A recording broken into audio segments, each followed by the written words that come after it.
عبادت کے لائق نہیں اور نہ ہی کوئی اس کے سوا معبود برحق ہے، اور میں گواہی دیتا ہوں کہ ہمارے نبی و سردار محمد صلی اللہ علیہ وسلم کے بندے اور رسول، نبی، شفیع، نجی، ولی اور رضی اور مجتبی ہیں۔ اللہ تعالیٰ آپ اور آپ کی آل و اصحاب پر جب تک صبح اور اس کی کرنیں پھوٹتی رہیں درود و سلام نازل فرمائے۔ حمد و ثنا کے بعد اے مسلمانوں، اللہ تعالیٰ سے ڈرو اور اس کی عبادت کرو، اتباع کرو، اس کی نافرمانی سے بچو۔ اے ایماندارو، تم پر اسی طرح روزے فرض کیے گئے جس طرح تم سے پہلے لوگوں پر روزے فرض کیے گئے تاکہ تم پرہیزگار بن جاؤ۔ اے مسلمانوں، تمہیں مبارک ہو وہ رمضان کہ جس کی شمع روشن اور چاند طلوع ہو چکا ہے۔ تمہیں مبارک ہو رمضان جس کی خوشبو سے اس کی راتیں معطر اور اس کے پہلو مہک چکے ہیں۔ یہ بابرکت و پاکیزہ مہمان اور عظیم الشان زائر تمہیں مبارک ہو۔ نفع بخش تجارت کا یہ کارخانہ، روزے اور تراویح کا یہ سیزن تمہیں مبارک ہو۔ کرفیو، لاک ڈاؤن اور سختیوں کے سال گزارنے کے بعد آخر کار نمازی حرمین شریفین عام اور جامع مسجدوں کی طرف لوٹ چکے ہیں۔ اے اللہ، تیری عظیم نعمتوں پر تیری حمد و ثنا اور بے بہا نوازوں پر تیرا شکر ہے۔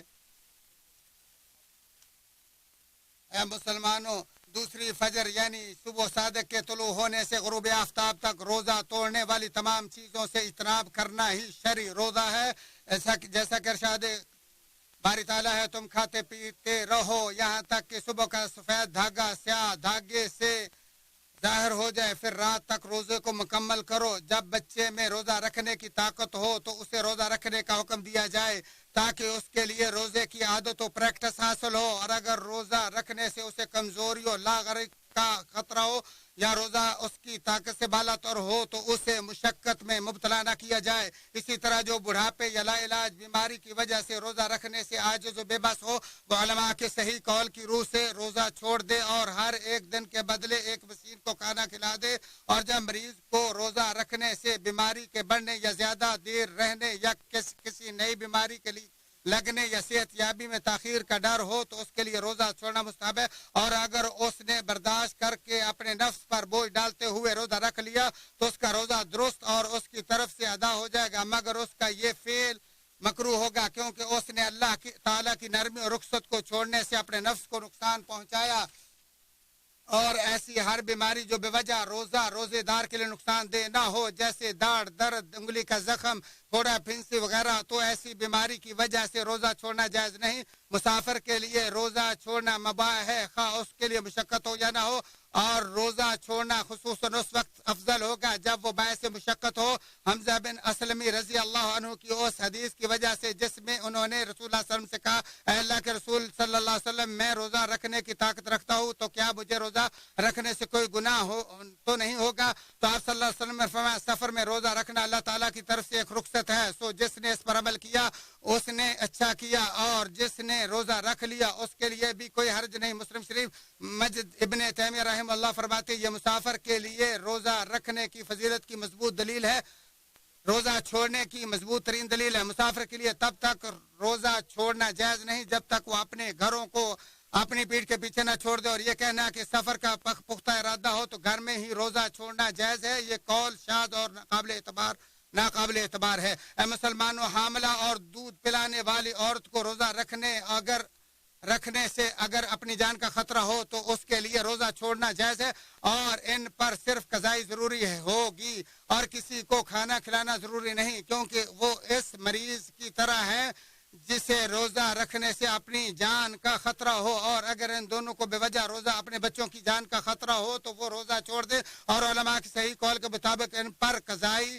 کے ساتھ ساتھ ہر ایک دن کے بدلے ایک مسکین کو کھانا کھلانا بھی ضروری ہوگا۔ ابن عباس رضی اللہ عنہ کے اس قول کی روشنی میں جس میں فرمایا، حاملہ اور دودھ پلانے والیوں کو جب اپنے بچوں کی جان کا خطرہ ہو تو وہ روزہ چھوڑ دیں اور کھانا کھلا دیں۔ ابو داؤد۔ چنانچہ اگر وہ کھانا کھلانے سے عاجز آ جائیں تو صحیح قول کے مطابق اس عاجزی کی بنا پر ان سے کھانا کھلانا ساقط ہو جائے گا۔ اے مسلمانوں، روزہ توڑنے اور فاسد کرنے والی چیزوں کی کل اقسام 6 ہے، ان میں سے پہلی قسم کھانا پینا اور ان کے ہم معنی ہر چیز۔ تو اگر روزہ یاد ہونے کی صورت میں من مرضی سے کھایا یا پیا تو روزہ باطل ہو جائے گا۔ دانتوں میں اٹکے ذرات اگر نگلیے تو روزہ ٹوٹ جائے گا، البتہ تھوک نگلنے سے روزہ نہیں ٹوٹتا، خواہ اسے منہ میں جمع کر کے ہی نگلا جائے، کیونکہ وہ ایک ایسی چیز ہے جو معدے تک بلا اختیار پہنچتی ہے۔ بلغم کے نگلنے سے روزہ نہیں ٹوٹتا، کیونکہ منہ میں رہنے کی وجہ سے وہ بھی تھوک کے مشابہ ہے،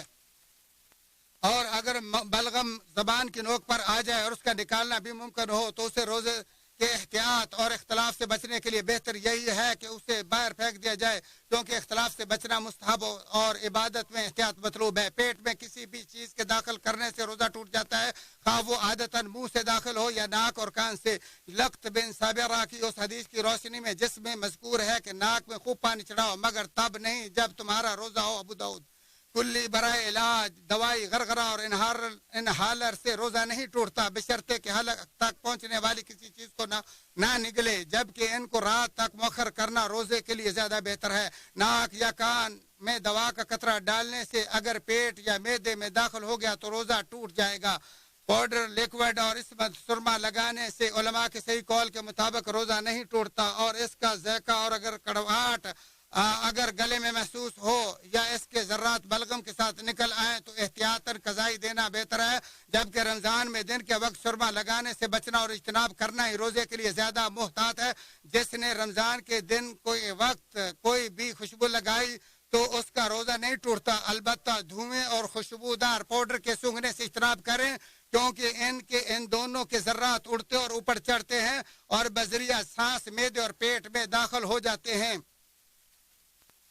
غذائی انجیکشن اور ٹیکے سے روزہ ٹوٹ جاتا ہے، کیونکہ یہ کھانے پینے کے قائم مقام ہیں، جبکہ علاجیہ انجیکشن جیسے پینسلین، انسولین ویکسین اور کورونا ویکسین وغیرہ سے روزہ نہیں ٹوٹتا، کیونکہ یہ کھانے پینے کے ہم معنی نہیں ہیں، جبکہ احتیاط اسی میں ہے کہ رمضان میں دن کے وقت یہ ٹیکے بھی نہ لگوائے جائیں۔ بذریعہ گلوکوما پیشاب کی نالی میں کوئی دوا یا محلول داخل کرنے، سلائی یا دوربین ڈالنے سے روزہ نہیں ٹوٹتا،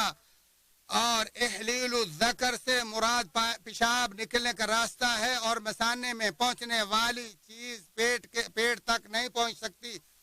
البتہ جو دوائیں اور محلول بذریعہ انجیکشن براستہ دوبر پیٹ میں داخل کیے جاتے ہیں، جمہور فقہا کے نزدیک اس سے روزہ ٹوٹ جاتا ہے، لہذا ان چیزوں کو رات تک مؤخر کرنا ہی عبادت کی حفاظت کے لیے زیادہ بہتر ہے۔ دوسری قسم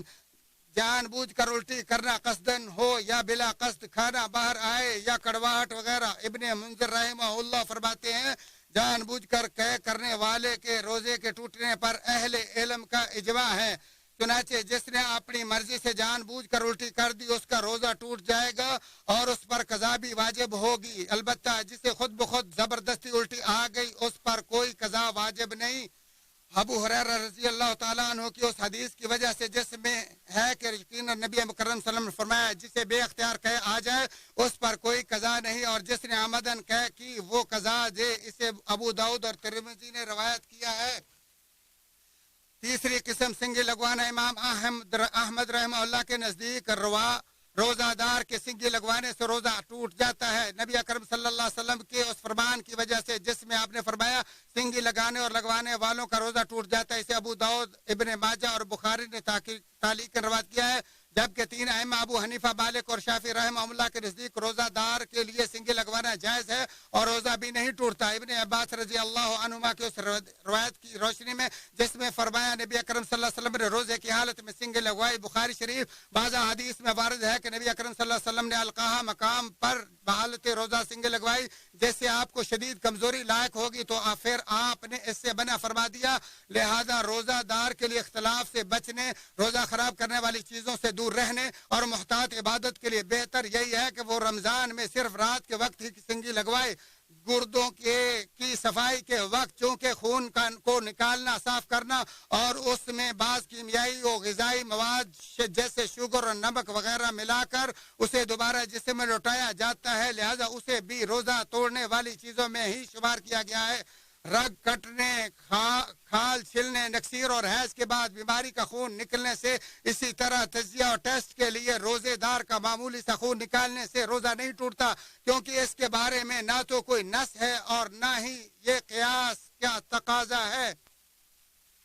البتہ خون عطیہ کرنے کے لیے افطاری کے بعد تک لیٹ کرنا ہی محتاط ہے، کیونکہ اس سے زیادہ تر کمزوری واقع ہونے کی وجہ سے یہ سنگی ہی کے مشابہ اللہ تعالیٰ مجھے اور آپ کو ان لوگوں سے کر دے جن کا قیام و سیام ایمان و احتساب سے ہو۔ جو میں نے بیان کیا وہ آپ سن چکے، لہذا اب اللہ تعالیٰ سے بخشش طلب کرتا ہوں اور تم بھی اسی سے بخش طلب کرو، بلا شبہ وہی توبہ کرنے والوں کو بخشنے والا ہے۔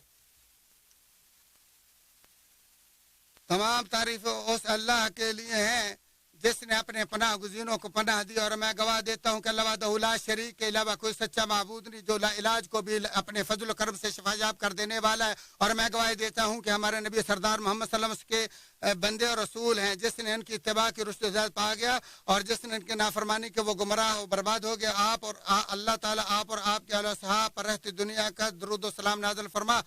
اے مسلمانوں، روزہ توڑنے والی چیزوں کی چوتھی قسم منی کا نکلنا ہے۔ حضرت عائشہ رضی اللہ تعالیٰ عنہا کی اس حدیث کے روح سے اپنی بیوی کے جسم کے ساتھ جسم لگانا، اسے چھونا اور اس کا بوسہ لینا روزہ دار کے لیے مباح ہے، جس میں انہوں نے فرمایا نبی اکرم صلی اللہ علیہ وسلم حالت روزہ میں اپنی بیویوں سے مباشرت کرتے اور ان کا بوسہ لے لیتے تھے، اور وہ تم سے کہیں زیادہ اپنی خواہش پر کنٹرول رکھتے تھے، بخاری و مسلم۔ البتہ اگر بوسہ لینے اور مباشرت وغیرہ سے روزہ ٹوٹنے، غلبہ، شہوت، منی کے جلدی نکلنے کا خدشہ ہو تو اپنے روزے کی حفاظت کی خاطر ان تمام چیزوں سے اجتناب ہی ضروری ہے۔ شرمگاہ کے علاوہ باقی جسم کے ساتھ مباشرت کرنے، چھونے یا بوسہ لینے سے اگر منی نکل گئی تو روزہ ٹوٹ جائے گا اور اس پر قضا بھی ضروری ہوگی، اور اگر منی نہ نکلے تو روزہ خراب نہیں ہوگا، اور اگر کسی حلال یا حرام چیز کی طرف بار بار دیکھنے سے منی نکل گئی تو روزہ ٹوٹ جائے گا اور اس پر قضا بھی ضروری ہوگی، اور اگر کسی نے مشدنی سے منی نکال دی تو اس کا روزہ بھی ٹوٹ جائے گا اور اس پر قضا بھی ضروری ہوگی۔ شرمگاہ کے علاوہ باقی جسم کے ساتھ مباشرت کرنے، بوسے اور چھونے سے یا بار بار دیکھنے سے مزی یعنی لیسدار پانی نکل گیا تو علماء کے صحیح قول کے مطابق روزہ نہیں ٹوٹتا،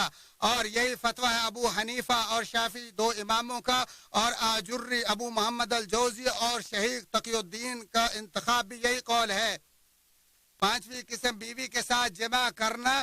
اور یہ قسم بالاجماع روزہ توڑنے والی ہے۔ رمضان میں دن کے وقت اگر روزہ دار نے شرمگاہ میں جمع کر لیا، انزال ہو یا نہ ہو، اس کا روزہ ٹوٹ جائے گا اور اس پر قضا اور کفارہ دونوں واجب ہیں۔ کفارہ گردن آزاد کرنا ہے، اور جو گردن کی استطاعت نہ رکھے وہ 2 مہینے کے مسلسل روزے رکھے، اور جو یہ بھی نہ کر سکتا ہو وہ 60 مسکینوں کو کھانا کھلائے۔ اس کی دلیل وہ روایت ہے جو شیخین نے ابو ہریرہ رضی اللہ تعالیٰ عنہ سے روایت کی ہے۔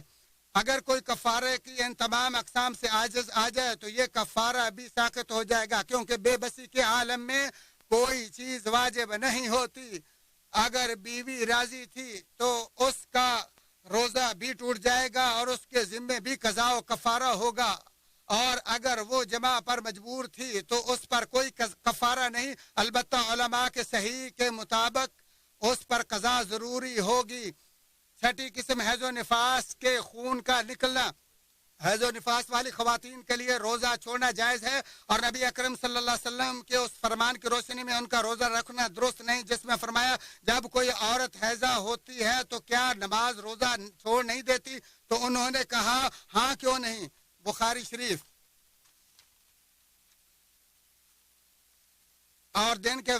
دن کے کسی وقت بھی اس کے پائے جانے سے روزہ ٹوٹ جائے گا، اور اگر رات کے وقت حیض ختم ہو گیا اور اس نے روزے کی نیت کر لی اور دن کے وقت غسل کر لیا تو اس کا روزہ صحیح ہوگا۔ چھوٹے ہوئے روزے حیضہ اور نفاس والی عورتوں کو معاف نہیں ہوں گے، بلکہ جب پاک ہوں گی تو جتنے روزے چھوٹے ہوں گے ان سب کی وہ قضائی دیں گی۔ حضرت عائشہ رضی اللہ تعالی عنہا کی اس حدیث کی روشنی میں جس میں انہوں نے فرمایا ہمیں یہ خون آتا تھا تو ہمیں روزوں کی قضائی کا حکم دیا جاتا اور نمازوں کی قضائی کا حکم نہیں دیا جاتا تھا، بخاری مسلم۔ اے مسلمانوں، اپنے روزوں کو جھوٹ، گناہ اور ظلم سے مجروح نہ کرو، کیونکہ کتنے ہی ایسے روزے دار ہیں کہ جن کے روزے کا ثواب ان کے ظلم و جرم کے گناہ کے وزر کا مقابلہ نہیں کر سکتا۔ چنانچہ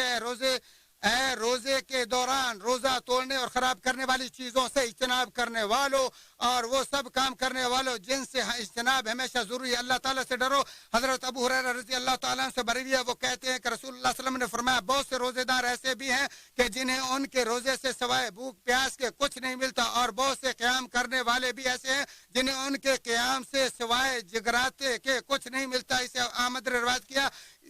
اے صرف کھانے سے روزہ رکھنے والے، حضرت ابو ہریرہ رضی اللہ تعالیٰ عنہ سے مروی ہے، انہوں نے کہا رسول اللہ صلی اللہ علیہ وسلم نے فرمایا جس نے جھوٹ بولنا اور اس پر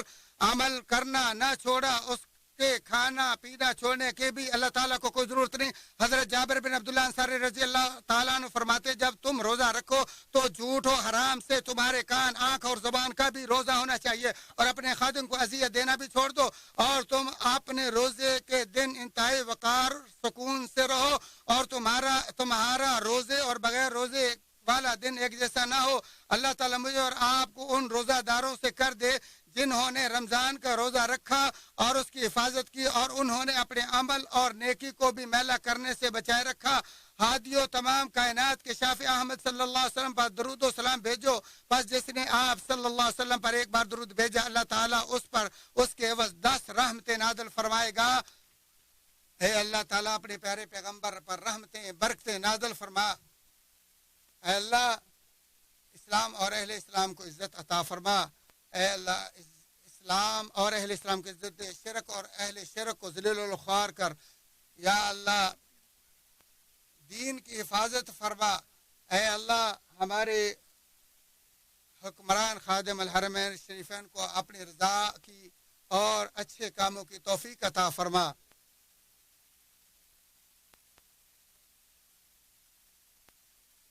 یا اللہ ہمارے ملک کی حفاظت فرما اور تمام دیگر اسلامی ممالک کی حفاظت فرما۔ یا اللہ جو ہمارے ملک اور ہماری حکومت کے خلاف یا ہمارے ملک کے خلاف امن کے خلاف بغاوت سازشیں کرتا ہے، یا اللہ اس کو اپنی مصیبت میں مبتلا کر دے۔ یا اللہ ہمارے حاکم کو نیکی پر لگا دے، نیکی کی اچھے کام کی توفیق عطا فرما۔ اے اللہ ہمارے بارڈروں پر موجود مجاہدین کی حفاظت فرما۔ یا اللہ ان کی مدد فرما۔ یا اللہ ان کے اور اپنے دشمنوں کے خلاف ان کی مدد فرما۔ یا اللہ ہم سے اس کورونا وبا کو دور فرما۔ یا اللہ ہمارے بیماروں کو شفا عطا فرما۔ یا اللہ ہمارے فوت شدگان پر رحم فرما۔ اے اللہ ہمارے اس مہینے کو بابرکت بنا۔ اے اللہ ہمارے لیے اس مہینے کی ابتدا اور اس کا درمیان اور اس کا آخر سب کو بابرکت بنا دے۔ اے رب العالمین، اے اللہ ہمیں اس رمضان میں ہماری گردنوں کو آگ سے جہنم سے آزاد فرما۔ یا اللہ ہماری دعا کو سن لے اور قبول فرما۔ یا کریم یا رحیم۔